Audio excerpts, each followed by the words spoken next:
প্রায় ঘড়িতে বাজে 1:20। আজকে বৃহস্পতিবার।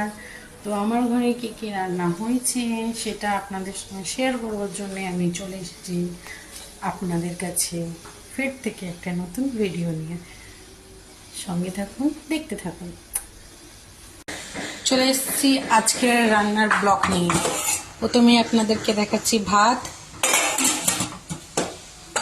দ্বিতীয় দেখাচ্ছি রহড়ের ডাল, ধনেপাতা শুকনো লঙ্কা ফোড়ন দিয়ে, দেখতেই পাচ্ছ বন্ধুরা। আর একটা ভাত, এটা হচ্ছে আমার দিদার,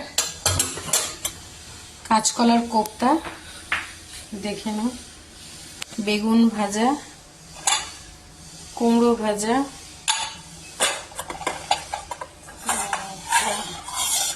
আলু বড়ি কুমড়ো দিয়ে, এই আলু বড়ি বেগুন দিয়ে তরকারি, আর রয়েছে আজকে সালাদ। বেলা অনেক হয়েছে, চলো খেয়ে নাও।